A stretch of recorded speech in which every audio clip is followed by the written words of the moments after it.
Hey guys, this is Teddy Macedo, aka bearRimshot's speaking. Sorry I've been late with this one, and let's be honest here, late is better than never, as they say. Anyways, today I came here to share with you guys on one of my thoughts on E3 2021. However, I'm not just gonna speak about my thoughts on E3 2021 as well, but also I'm going to share my thoughts on a number of things related to gaming as a whole on behalf of both 2020 and 2021. And yes, people, you will all get to hear me share my thoughts on the remaining DLC fighters for Super Smash Bros. Ultimate, beginning with a bang with Byleth. Anyways, on with the video. Okay then. If I can be completely honest on what I think about, first of all, let's start things off with a bang by discussing, well, my thoughts on on the goings-ons regarding Super Mario 3D All-Stars. I mean, as much as I love Mario and the more older games seeing re-releases of some sort, the merrier, I will say. With the case of, say, if I want to be able to enjoy playing such games like Super Mario 64, Super Mario Sunshine, or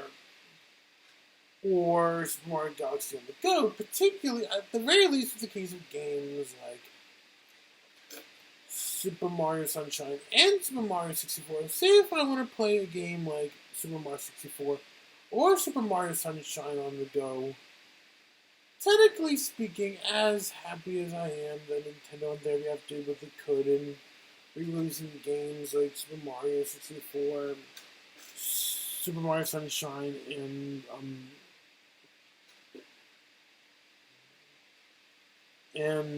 Super Mario Galaxy getting new life of some sort of thing. If I can be honest how I feel about when Nintendo did Super Mario 3D All-Stars, well, like, being honest how I would react on, when being completely honest how I feel about what Nintendo just did with Super Mario 3D All-Stars, well, let's just say, to keep this long story short, as happy as I'm seeing Nintendo, they react to everything they can in doing such things when they want to. Well, let's be real here. There are other ways of how I can enjoy playing a game like Super Mario 64 and Super Mario Sunshine when I want to. That is, I'm talking, of course, of, well, there are diverse different devices out of this market where you can technically play games like Super Mario Sunshine and Super Mario 64 on the go, like on your Android phone, on your tablet, or on your gaming PC, or whatever. I mean, don't get me wrong, that's never meant for me to say that there aren't games released on more older consoles that I feel like deserve to be given its own Switch port, but sadly didn't. In fact, I'd most certainly be lying about myself if I did not tell you all that, well, the more older games see a new life, especially coming from Nintendo Switch of some sort, the merrier, I will say. However, if I can ever want to see any classic Nintendo 64 game get a new life on the Nintendo Switch, surely it already did so on, say, PlayStation 3 and Xbox 360, if memory serves correct, being GoldenEye, but when it comes to a game like GoldenEye, I really love to play and would love it if, say, if MGM were ever to let such thing become reality, it would be great if, say, GoldenEye can be given a Switch port. But either way, I will say, if you think GoldenEye will be my most wanted game to have ever been released on a previous Nintendo console, be given a Switch port, but sadly didn't, well, there are other games Well, there are certain, there are more, plenty of few more, there are plenty of other games I will say I always believe deserve to be given Switch support than just GoldenEye. Of course, out of the entire library of games released on the Nintendo GameCube that exists in the market, of course, I would have loved to see a Mario Baseball 3 become a reality as sequels to games released on the GameCube concerns. However,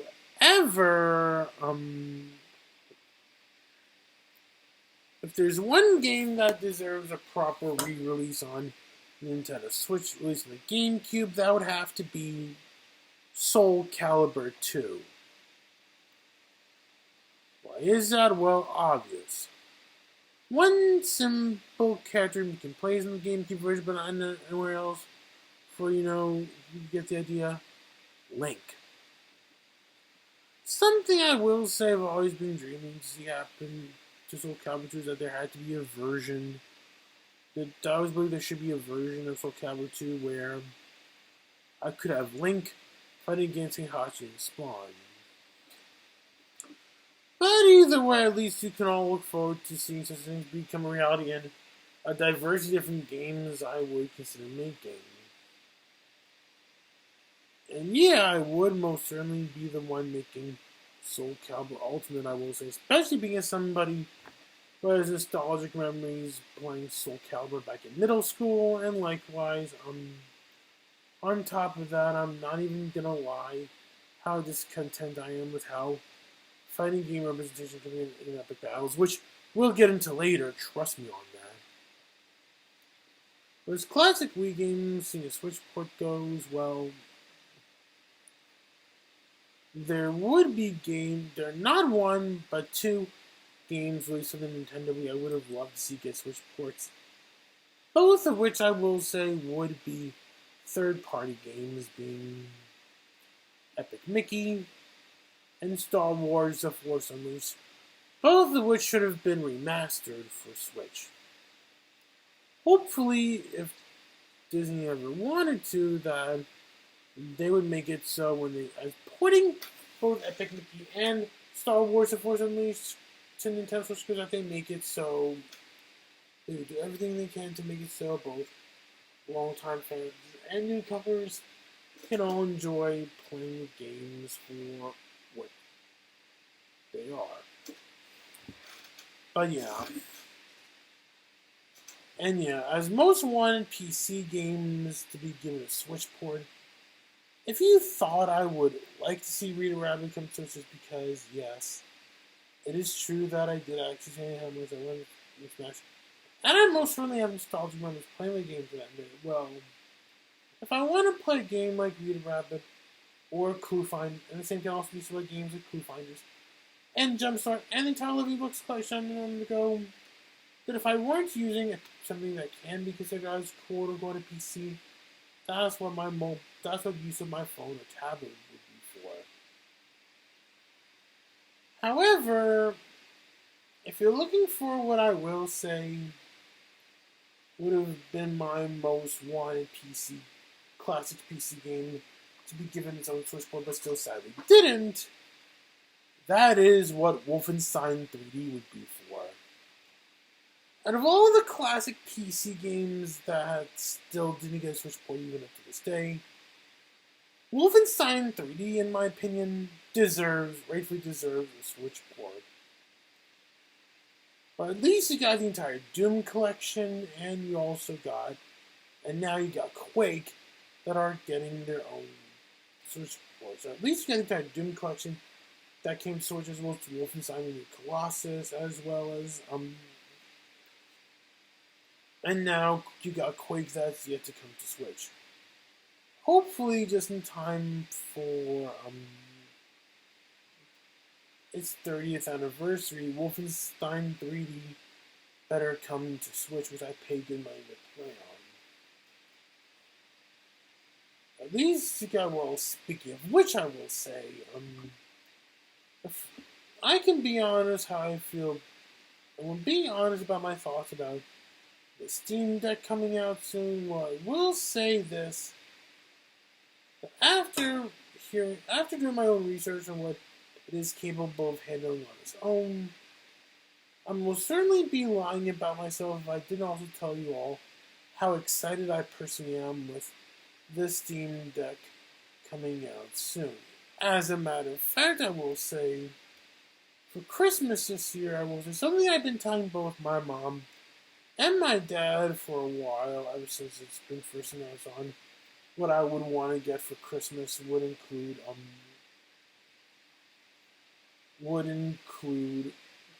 a Steam Deck. I mean, yes, don't get me wrong, I'm Jewish, but still.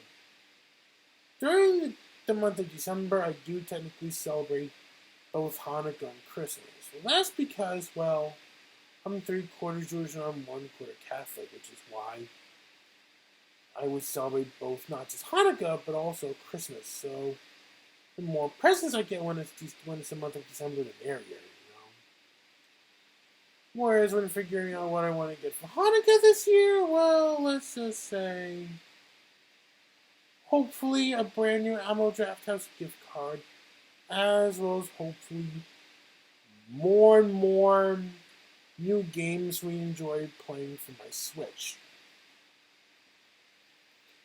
Yeah.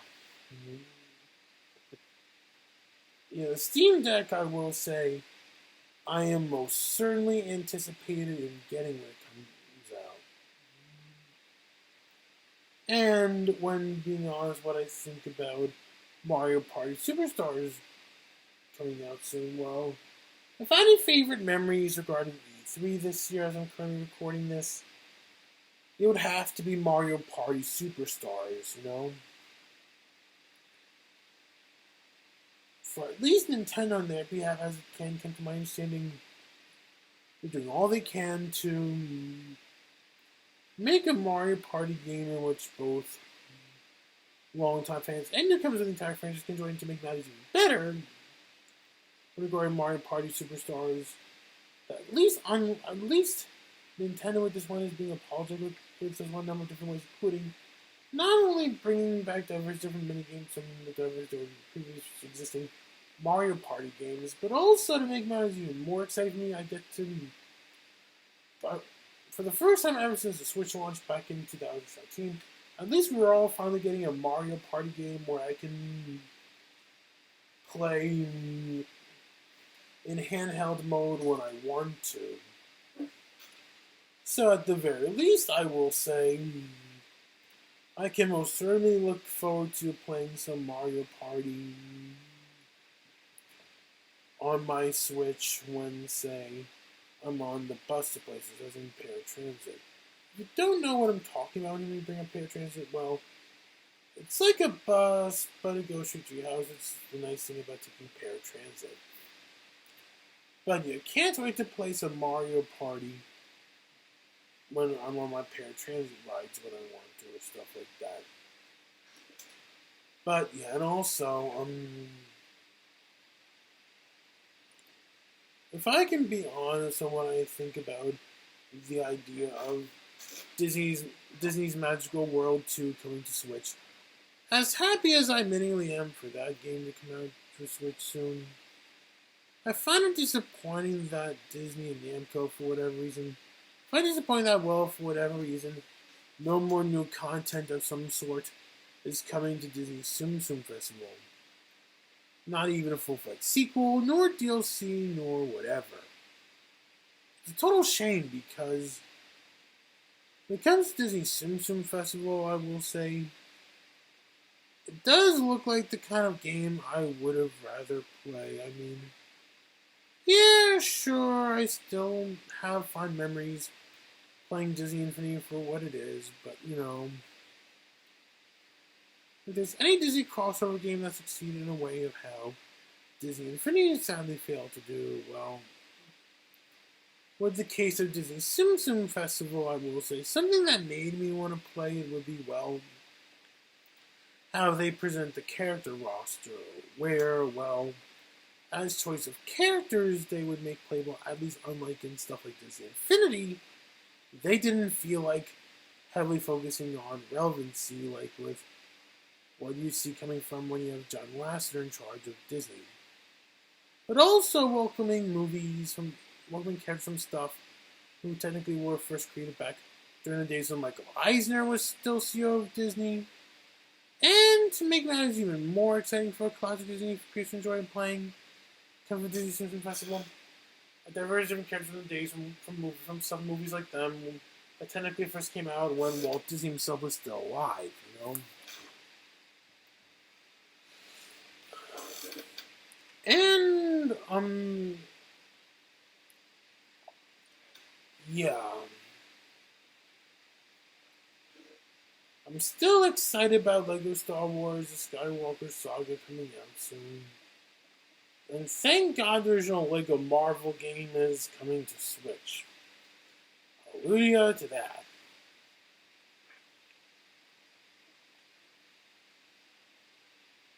And now let's get on with the discussion on my personal thoughts based on each DLC fighter coming to Smash Ultimate, starting with Byleth. Okay then, regarding Byleth, I will say, you can say what you want about him, but you know, even though there are other characters from the other side I would have rather be able to come into Smash, like with Amy Rose, Dr. Eggman, Chun-Li, and Dixie Kong as prime examples, as well as Waluigi, Gino, and an additional Pokemon rep. I'd be open to see an additional Kirby rep. Well, if there's anything I like about Byleth, he may not have been one of my most wanted. He may not have been one of my favorite characters to see make it into Smash, but you know, if there's anything I do like about Byleth, I will give him this. At least he had to be one of those characters in Smash like them who did go to enough break a fan, who did commit in engaging in pulling a figure line attack. By that I mean being one of those DLC fighters like them who, for better or for worse, did end up breaking at least one fan rule that only if Super Smash Bros. Ultimate were to continue giving us more DLC fighters today, that we could have seen the likes of, say, I don't know, Amy Rose, Dr. Eggman, and Chun-Li. Which leads me to the discussion of my thoughts on the next DLC fighter. Just going to share my thoughts on Minden. Well, major no-brainer that an ARMS rep in Smash had to be such a major no-brainer that a catch from ARMS had to be playable in Smash, I will say, you know. At least with Min, surely she may not have pulled off the figure line antic regarding people who doubt that characters like, say, Waluigi would be in Smash. At least Min had to be another character playing in Smash who, for better or for worse, did pull off the figure line antic for people who doubt that characters like Rose, Dr. Eggman, and Chun-Li to be in Smash. In fact, something I will say I always wanted to see happen in Smash is to see more Sonic characters get into Smash as well as Chun-Li. Yeah. And when being honest, what I think about Steve from Minecraft making his way to Smash. Okay then, if I can be completely honest about how I feel about the fact that Steve from Minecraft is now officially Super Smash Brothers, I will say, if there's ever been a character appearing in Smash who, say, I underestimated to be in Smash, it'd have to be Steve.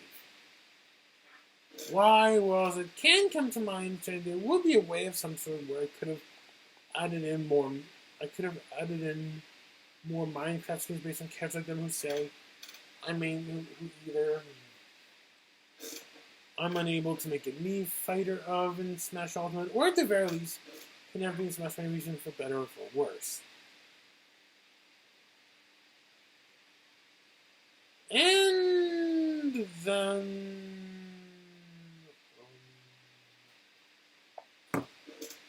excuse me for one moment, please.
on.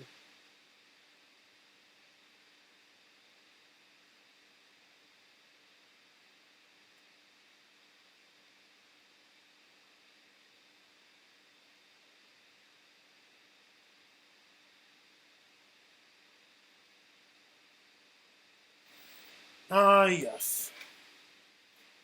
Here we go. If I can be honest, what I think about Sephiroth from Final Fantasy VII making his way into Super Smash Brothers, Smash, well,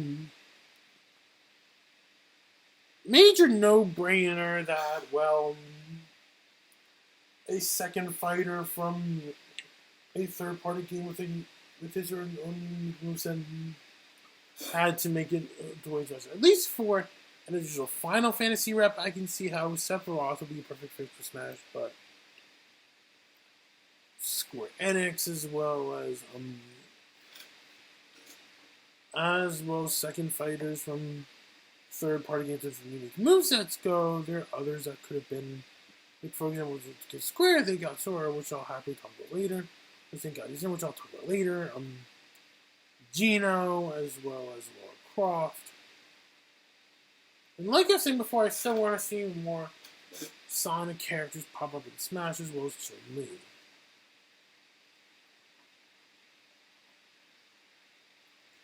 As well as wanting more third-party villains being in Smash, at least with Dr. Eggman and Heihachi I want to see in Smash. But when regarding Sephiroth, I will say definitely would rather have him in Smash than say Bayonetta, but that's just me. If I'm being honest about Pyro and Mithra, also a major no-brainer that there had to be a major newcomer for. That there had to be a new Xenoblade Chronicles rep making way into Zero Smash.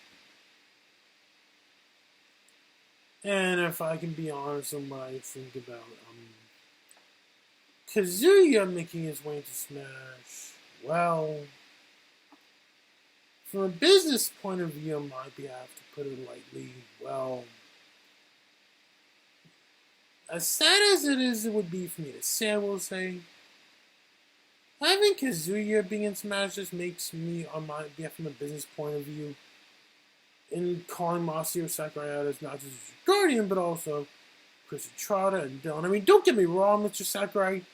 We here at Macedo Productions still love you for what you do, but I'm going to be honest here. The only reason why I would call Sakurai out as not just Guardian, but also Chris Estrada and Dylan over the choice of taking up being smashed, in which in this case would be Kazuya, is because, imagine if, say, if I made a, imagine if Epic Battles did get to be its own video game in a little more authentic way, especially if I did consider giving Epic Battles, say, an Epic Battle, its own Smash clone, to put it lightly.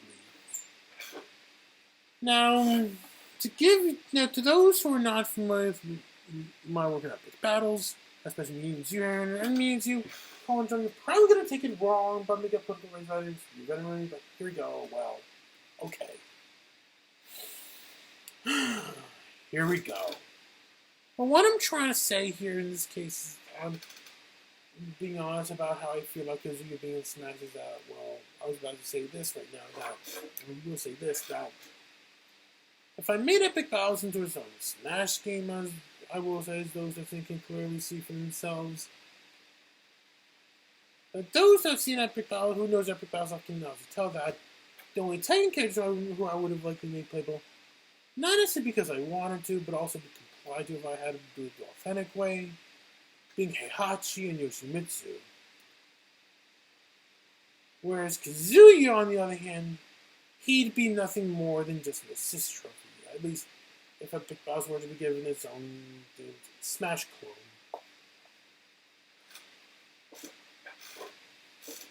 And that's that.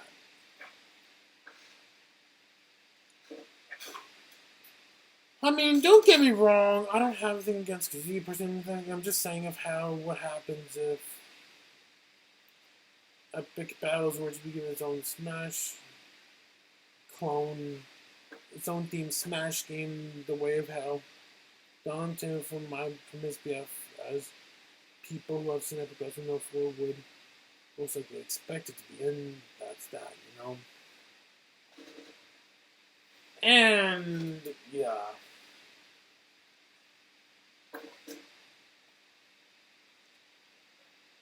And, yeah.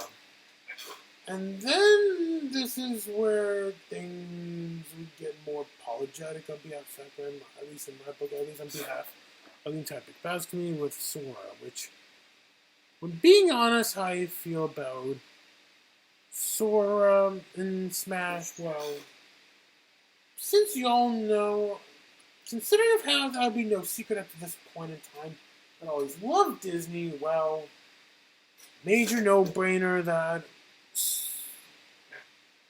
I'd be lying if I didn't tell you all how happy I am to see Sora from Kingdom Hearts finally make his way into Smash. And yeah, when it comes, and yeah, Sora would most certainly be one of those characters who I would have taken over Bayonetta in Smash as well.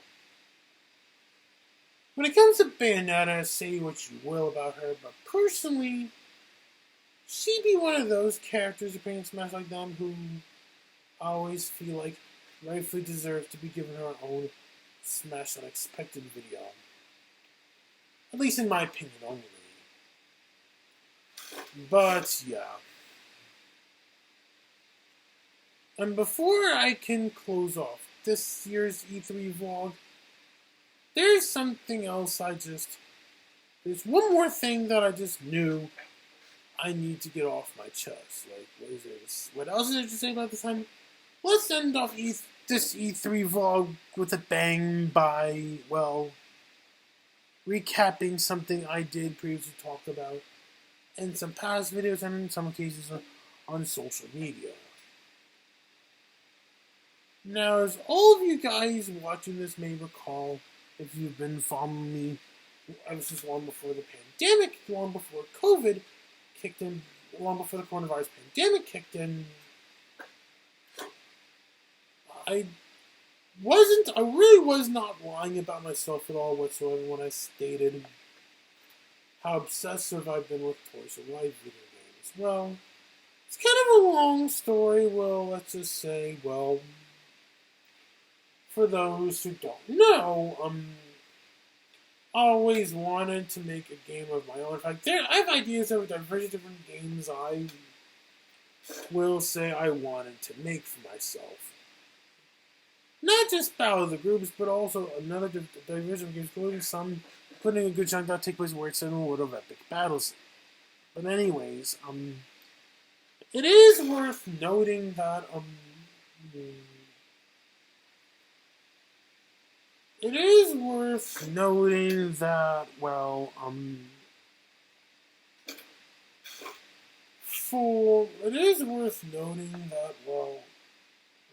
something I did always want to do for an Epic Battles game, well, would be, well, make Epic Battles into a digital board game of some sort where you can use already existing Disney Infinity, Amiibo, Skylanders, and Lego Dimensions figures.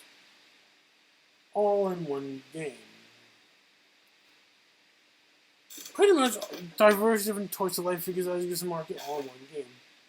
Or not only can you do so on Playtable, today known as Tap Top, playing games of Battle of the Groups, but also you may also use it to recapture scenes like this in the Epic Battles movies that may involve two sets of heroes of either gender and two villains battling against them like how they would at least once in an Epic Battles movie. Now, when I say heroes, this not only includes male characters like Mickey Mouse, Spider-Man, the Hulk, Thor, Obi-Wan Kenobi, Captain America, Iron Man, Batman, Superman, Homer Simpson, Bart Simpson, Shaggy, Scooby-Doo, Mario, Luigi, Yoshi, Donkey Kong, Diddy Kong, Shovel Knight, Link, Kirby, all of your favorite Pokemon characters played Smash, Sonic, Snake, Pac-Man, and Mega Man as prime examples of in this, as well as characters like Cloud, but also including characters like Jasmine, Rapunzel, Peach, Daisy, Rosalina, Zelda, and even Bayonetta, as well as Hermione Granger, as well as Tano, Black Widow, Anna, Elsa, Merida. Those that seen Epic Battles will get an idea where the vision is going with this. However, to all of those who would hate it if, say, if I made a game like Disney Infinity or Skylanders or Lego Dimensions where you will have to use existing Toy to Life figures as is the market. Any Toy to Life figures, like it's remade, whether new or existing. Well, I have great news for all of you here that yes, no, when I make Battle of the Groups into a video game, the same thing can also be said about any other video game I want to make in life. Just be lucky that when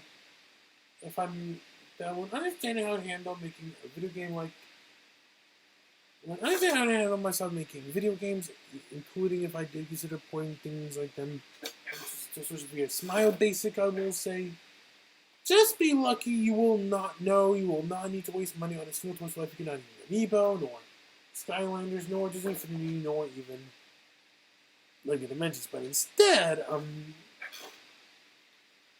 instead, you'd pretty much be playing all the different games I want to make, like how you would a normal game of some sort. Even though they'd all be fan games anyways, but you get the idea. And speaking of which, I will say, speaking about ideas of one of the non-Epic Battles games I wanted to make, I will say, I definitely always wanted to make Lego Dimensions its own Game Boy Advance remake. And before anyone gets confused, no people, you will not need to waste money on any existing Lego Dimensions that is my plan. Instead, to give you all an idea of what it would be like if I did make a Game Boy Advance remake of Lego Dimensions, basically you're pretty much playing, I guess you could say, for the most part, all of your favorite licensed Lego video games, starting with Lego Star Wars The Complete Saga going forward. And that's how they would be if you were playing games like them on your old Game Boy. Game Boy Advance, to be more precise. And yeah, I'm really not gonna lie how sad I am to see that Lego Star Wars The Complete Saga, for whatever reason, sadly never saw a Game Boy Advance version, It's a total shame for, when TT Games did give out, every time when TT Games with WF gave us the first two release, both of the first two Lego Star Wars games on the Game Boy Advance, not only did I have a lot of fun playing my old Game Boy, but also on top of that, I will say, by the time when Lego Star Wars 2 the original trilogy kicked in, that's where you can tell when playing both Lego Star Wars, the video game, and Lego Star Wars, the original trilogy. That's where you can tell things were getting bigger and better to that point in time, But, yeah, that should wrap up this year's E3 vlog. Sorry I haven't been putting out as much content as I want, not even parodies. But don't worry, I got one coming soon, hopefully just around the time when it would have been the 30th anniversary of Hook. And if you're a follower, and if you're on Facebook watching this, please be on the lookout for not one, but 2 more virtual fundraisers coming soon on Facebook, including one for Thanksgiving and one for Christmas. Until then, I hope you all have a happy Halloween. This is Teddy signing off. Bye.